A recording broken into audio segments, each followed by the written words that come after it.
israéliens sur le conflit avec les Palestiniens s'était durci en l'espace de 10 ans. C'est en tout cas ce que laisse penser un sondage réalisé par le Centre des affaires publiques et de l'État basé à Jérusalem. Sondage sur les Israéliens et les concessions pour un plan de paix avec les Palestiniens. C'est un véritable revirement de tendance. Joseph Emmanuel. C'est un sondage qui résonne comme un coup de tonnerre en Israël. 52% des Israéliens ne veulent pas abandonner la Cisjordanie. Autrement dit, plus d'un Israélien sur deux ne veut pas d'un État palestinien.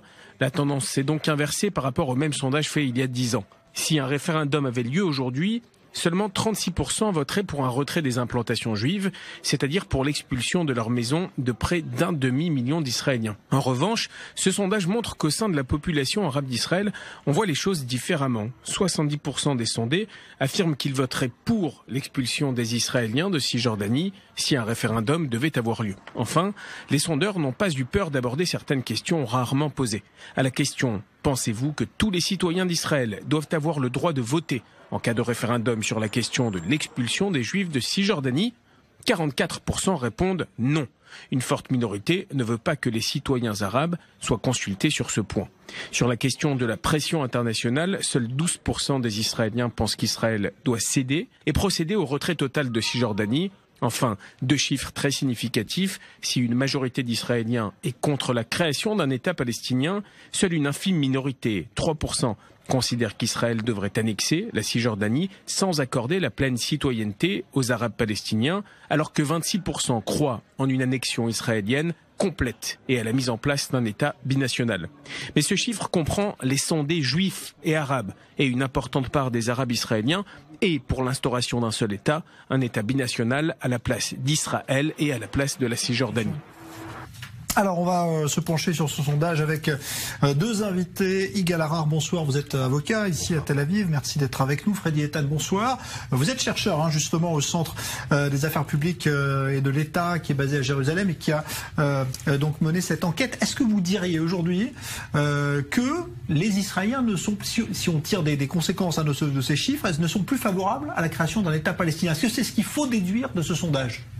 Il faut déduire plusieurs choses, c'est-à-dire ce sondage que j'ai là, l'original, si vous voulez, qu'on a traité pendant plusieurs jours avec un institut assez honorable, puisqu'il s'agit de Minat Semar, qui n'est pas taxé de droite, elle est plutôt taxée de gauche, et qui a fait un sondage assez, je dirais, un peu scientifique, dans le sens scientifique du terme, parce qu'on a étudié toutes les questions.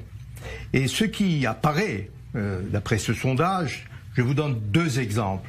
Vous savez, en 2003, vous savez, les paramètres de Clinton, ce qu'on parlait des paramètres de Clinton, où Ehud Barak, avec Arafat, voulait effectivement traiter et arriver à un compromis, et Barak et puis Olmert avaient posé même 90% donc de rendre des territoires 90%. Eh ben, à l'époque, 2003, 42% des Israéliens supportaient donc, avaient confiance dans ces paramètres. Et puis la tendance va au plus bas. Et aujourd'hui, 29% seulement pensent qu'effectivement ces paramètres de Clinton, et pourtant à l'époque on parlait de paramètres assez modérés pour un consensus général en Israël. Ce qui frappe ici, c'est que les Israéliens sont méfiants. Il y a une méfiance. Une méfiance parce que la question géopolitique a changé, la donne géopolitique a changé, avec Daesh, avec la crise en Syrie, avec je dirais, l'abandon des Américains dans la région et la venue des Russes. Tout ça a changé, il y a une méfiance. Et en plus, dans ce cadre-là, nous avons pensé qu'à la veille que l'administration américaine formule une certaine diplomatie, une nouvelle diplomatie, il était temps que la diplomatie américaine, et on l'a vu aussi à EPAC récemment avec l'ambassadrice, nous donne un aperçu beaucoup plus musclé par rapport aux opinions des Israéliens, qui est une opinion très tranchée concernant le conflit israélo-palestinien. Alors là-dessus, Yigal Harrar, comment vous percevez-vous ce sondage? Est-ce qu'il y a une droitisation aujourd'hui des positions des Israéliens? Je pense qu'il faut essayer d'analyser ce sondage par deux biais. Le premier biais, c'est une question de méthodologie et d'essayer de comprendre un petit peu les questions qui ont été posées, les réponses qui ont été obtenues. Et je crois que le second biais, duquel il faut pas non plus ne pas prendre en compte, c'est tout ce qui concerne effectivement des évolutions sur l'opinion publique. Je crois que les questions, elles sont quand même moins nettes et moins précises que ce que j'ai entendu. Par exemple, la première question, qui est la question fondamentale de ce sondage, si je la lis, elle dit la chose suivante. Est-ce que, à la lumière du développement de Daesh en Syrie et en Irak, est-ce que vous êtes plus prêt ou moins prêt et est-ce qu'il y a eu un changement dans votre opinion par rapport aux renonciations israéliennes concernant les territoires de Judée et de Samarie? C'est une question au tribunal, puisque c'est le monde dans lequel je vis, on appelle ça une question directrice. C'est-à-dire que la question induit la réponse. Moi, j'ai eu connaissance d'un autre sondage qui a été fait il y a un mois, du mois de février, qui lui disait complètement autre chose, qui a été publié dans Maariv et dans Yediot, donc deux quotidiens que là non plus on peut pas taxer de gauchisme de manière excessive dans la société israélienne, et qui disait, quand a été posée la question d'un deal général qui comprendrait, grosso modo, je vais résumer, le projet de plan de paix qui avait été proposé par Clinton, 42% des Palestiniens et 48% des Israéliens s'étaient déclarés favorables. À l'intérieur des mêmes Israéliens qui s'étaient déclarés opposés à ça, 30% étaient prêts à reconsidérer leur position s'il s'agissait d'un accord global avec l'ensemble des pays arabes. Je crois que je ne sais pas qui commande le sondage, je ne sais pas... Vous allez contester Madame Minat Semar? Non, je ne conteste pas Madame Minat Semar. Je conteste Vous connaissez Madame Minat Semar? Je connais simplement la question. Je connais simplement la question. Je pense que la question elle induit la réponse. Non, mais il y a d'autres questions, parce qu'on a évolué, si vous voulez, dans tous les domaines, y compris sur le plateau du Golan, y compris évidemment aussi sur des questions sur Jérusalem, qu'une grande partie ne veut pas le partage, la division de Jérusalem. Et pas de souveraineté des Palestiniens sur Jérusalem-Est. Ça aussi, c'est un refus. Non, mais il y a, si vous voulez, on va pas chicaner sur les chiffres ici, 1% ici, 1% là, c'est pas le problème. Je parle de la tendance, c'est ça qui est important, de savoir qu'il y a une évolution, donc parce qu'il y a méfiance, parce qu'il y a une impasse, il y a le point mort dans les négociations, donc les Israéliens s'interrogent. Et puis, il y a eu cette déception totale des accords d'Oslo qui n'ont pas été appliqués. Ça ne veut pas dire qu'Israël n'a pas aussi eu certaines choses qui pouvaient évoluer. Donc, il y a là un problème que nous devons évidemment étudier face à l'administration américaine. C'est pour ça qu'il y a des négociations avec l'administration américaine. Et donc, d'une part, nous voulons effectivement arriver à un compromis territorial parce que c'est dans l'intérêt d'Israël d'avoir effectivement un État palestinien à côté, à condition évidemment que tous les autres aspects, y compris géopolitiques et autres... Donc ce sondage ne remet pas en cause la création d'un État palestinien de manière... Non, c'est pas la question. C'était pas la question. C'était pas la question. On pose aux Israéliens, par exemple, on vous pose la question. C'est en anglais, je traduis rapidement. Est-ce que vous pensez qu'effectivement, dans les années à venir, on peut avoir donc un accord avec les Palestiniens? Eh ben, 2% seulement, 2,4 pour vous préciser, 2% pensent certainement qu'on va arriver. Vous savez combien disent qu'ils ont tendance à croire? 34%. Et ceux qui disent jamais il y aura, c'est encore 34%. C'est-à-dire qu'il y a là plus de 60% de personnes interrogées qui s'interrogent. Ça ne veut pas dire que les Israéliens ne souhaitent pas la paix. Ça aussi, il faut le dire. Donc il y a là des tendances qu'il faut évoluer. C'est un sondage. C'est éphémère. C'est sur un point précis. Et on sait ce que c'est les sondages. Mais ce sondage qui a été à la fois bien étudié sur des questions, par exemple, de la vallée du Jourdain. La vallée du Jourdain, on pose des questions, par exemple, parce que il y a des négociations, même avec les Américains, avec l'administration Obama, on voulait une présence, donc, multinationale, internationale, de casque bleu sur la vallée du Jourdain, parce que les Palestiniens ont exigé. Nous disons, nous, et la majorité des Israéliens le disent, 72% le disent, effectivement, nous ne voulons pas, donc, une présence soft, sale et capable, donc, d'assurer la sécurité, parce qu'il y a un front Est, évidemment, il y a le Jourdain, etc. Donc, il y a plusieurs questions qui sont existentielle pour les Israéliens, mais ce n'est pas un référendum, ça va de soi. Ouais. Mais quand même, ça marque ou pas, à votre avis, un changement de mentalité aujourd'hui des Israéliens? Et à qui la faute d'ailleurs? Est-ce que c'est la faute des Palestiniens, la faute du gouvernement israélien?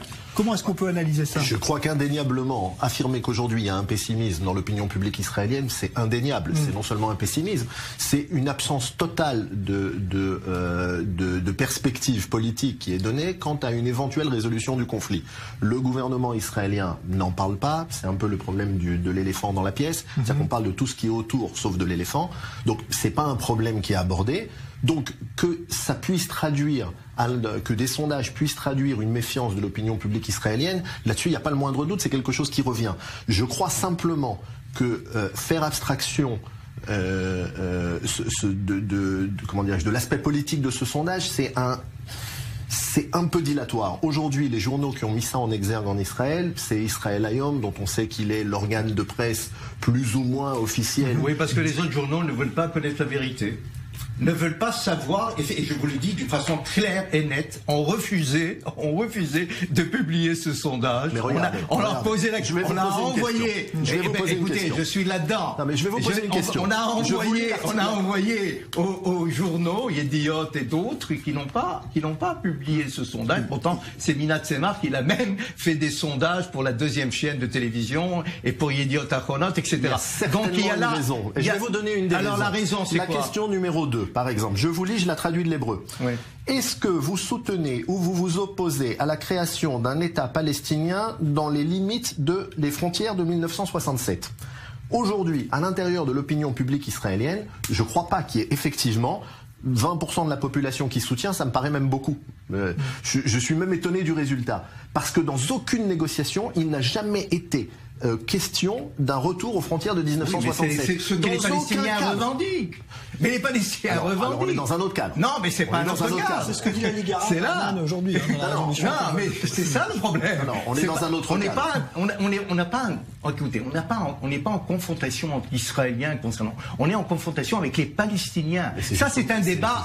Ça, c'est un débat, si vous voulez, interne entre Israéliens. Et justement, l'Israélien a changé, a évolué. Et face aux Palestiniens, il y a un niet total dans tous les aspects. Et aujourd'hui à Amman, demain, il y aura la réunion donc des chefs d'État arabes de la Ligue arabe et qui vont décider, qu'il n'y aura pas un transfert donc de l'ambassade à Jérusalem, l'ambassade américaine, revenir donc une fois encore peut-être pour l'initiative arabe de 2001 comme de 2002 saoudienne qui veut dire retrait total donc sans rectification de frontières et ce n'est pas les paramètres de Clinton. Les paramètres de Clinton parlent effectivement de rectification de frontières. Et puisqu'on n'est pas dans le cadre d'un débat israélo-israélien, on peut très bien, et si on était assis de l'autre côté de la frontière, vous auriez quelqu'un qui vous expliquerait que le ministre de l'éducation israélienne a déclaré qu'il n'y aura jamais d'État palestinien. Oui, mais il n'est pas le Premier ministre. Il fait partie d'une coalition. Ça s'arrête là.